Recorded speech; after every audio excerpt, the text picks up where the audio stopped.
तो चलो बच्चों, आज हम लोग करने वाले हैं गाला पेपर 1 के सारे सेक्शन ए क्वेश्चन, ठीक है ना। तो हम लोग पहले क्वेश्चन देखेंगे। If for a pair of linear equation, मतलब आपको दो इक्वेशन दिया रहता है, उसमें से एक ए का रेशियो, बी का रेशियो और सी का रेशियो बराबर है, ठीक है ना। तो आपको बताना है कि वो ग्राफ जो बनेगा वो इंटरसेक्टिंग होगा, पैरेलल होगा, कॉन्सिडेंट होगा या फिर नन ऑफ दिस होगा, ठीक है ना।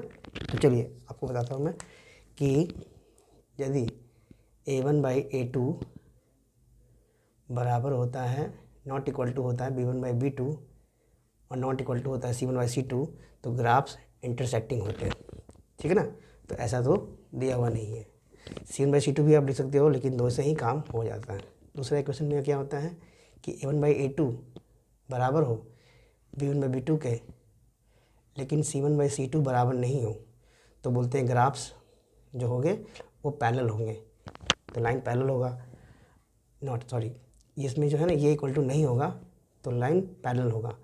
यदि a1/a2 बराबर होगा b1/b2 के और बराबर होगा c1/c2 के, जो आपको यहाँ दिया हुआ है, तो लाइंस क्या होंगे, कॉन्साइडेड होंगे, मतलब लाइन एक दूसरे के ऊपर होंगे, लाइन सेम होंगे। इसको आप अच्छे से पढ़ दो क्योंकि इस पर बहुत सारे क्वेश्चन आएंगे, ठीक है ना। इसको बोलते हैं इंटरसेक्टिंग लाइन। तो मैंने क्या बोला कि आपको दो इक्वेशन दिया रहेगा, उनके रेशियो को निकाल के आपको चेक करना है, ठीक है ना। यदि ऐसा आया a1/a2 not equal to b1/b2, तो लाइंस जो बनेंगे ग्राफ वो इंटरसेक्टिंग बनेंगे। और यदि दो का रेशियो बराबर हो, तीसरे का बराबर नहीं हो, तो लाइन पैरेलल होता है। और तीनों का रेशियो बराबर हो तो बोलेंगे लाइन कॉन्साइडेड है, सेम है। तो यहाँ पर क्या दिया हुआ है, if for a pair of linear equation a1/a2, यहाँ पर a1/a2, b1/b2, c1/c2 तीनों इक्वल दिया हुआ है, तो अब हम कहेंगे कि लाइन क्या होगा, कॉन्सिडेंट होगा, मतलब लाइन सेम होगा। तो ये आपका पहला आंसर हो गया, तो इसका आंसर सी होगा। अब हम बढ़ते हैं क्वेश्चन 2 की तरफ। तो क्वेश्चन 2 में क्या कर रहा है कि formula to find the solution of quadratic equation, ठीक है। तो क्वाड्रेटिक इक्वेशन क्या होता है आपको पता होगा। क्वाड्रेटिक का फॉर्मूला क्या होता है, x² + bx + c। इससे जो आपको x फाइंड करने का होता है फॉर्मूला, उसका फॉर्मूला होता है -b ± √b² - 4ac/2a, ठीक है। तो ये फॉर्मूला है ना, ये फॉर्मूला किसके द्वारा दिया गया था, ये फॉर्मूला दिया गया था सिद्धाचार्य के द्वारा, ठीक है ना। तो ये फॉर्मूला हमें क्या बता रहा है कि इस फॉर्मूले के द्वारा आप x का वैल्यू फाइंड कर सकते हो, ठीक है ना। तो ये फॉर्मूला सिद्धाचार्य ने दिया था। एक बार वापस समझा देते हैं। Formula to find the solution, solution का मतलब होता है x। ये क्वाड्रेटिक इक्वेशन है, इससे आपको x फाइंड करना है, तो उसके निकालने का फॉर्मूला किसके मैथमेटिक्स के द्वारा दिया गया था। तो राइट आंसर है सिद्धाचार्य, उन्होंने दिया था ये फार्मूला। ये फार्मूले का डेरिवेशन भी होता है जो हमको नहीं जानना है, ठीक है ना। अब हम बढ़ते हैं अगले क्वेश्चन की तरफ। फॉर a10 का वैल्यू कितना होगा। तो हम जानते हैं कि an का फॉर्मूला होता है a + n - 1 × d।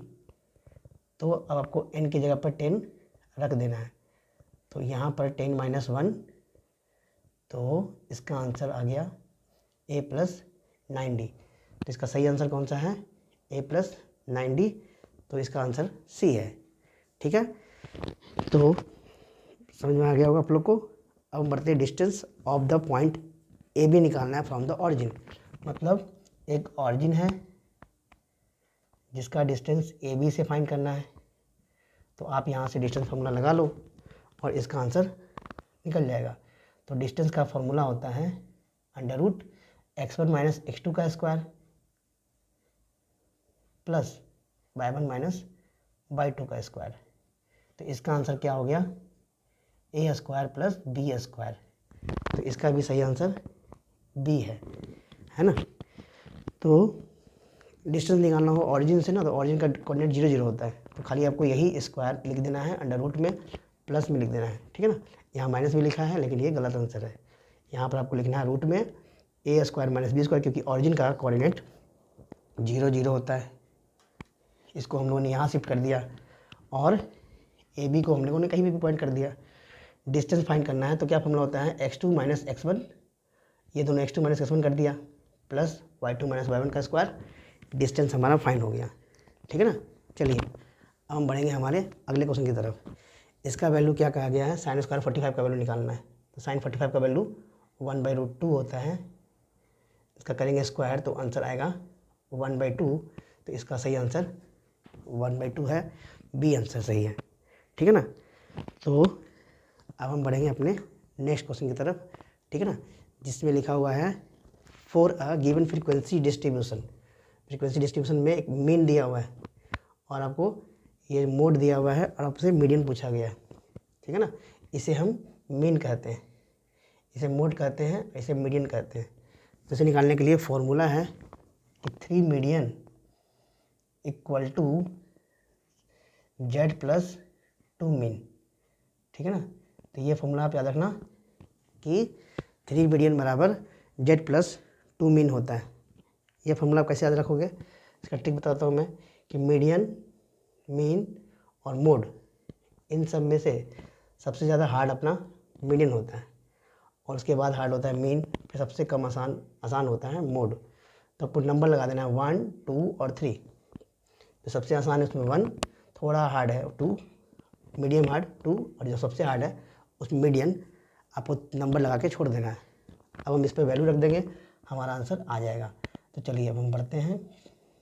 z का वैल्यू हमारा दिया है 15 और 2 मीन का वैल्यू दिया है 15, तो इसका आंसर भी 15 ही आ जाएगा। देखिए कैसे, प्लस हो गया ये 45। अब ये जो मल्टीप्लाई में होता है वो आकर के डिवाइड में हो जाता है, इसका आंसर आ गया 15। मतलब इसका सही आंसर 15 है। तीनों का आंसर सेम होगा, मीन, मोड और मीडियन, तीनों का आंसर भी 15 होगा। तो ये भी आपका आंसर सॉल्व हो गया। तो अब जल्दी से उसको स्क्रीनशॉट ले लीजिए, फिर हम बढ़ेंगे अपने अगले क्वेश्चन की तरफ।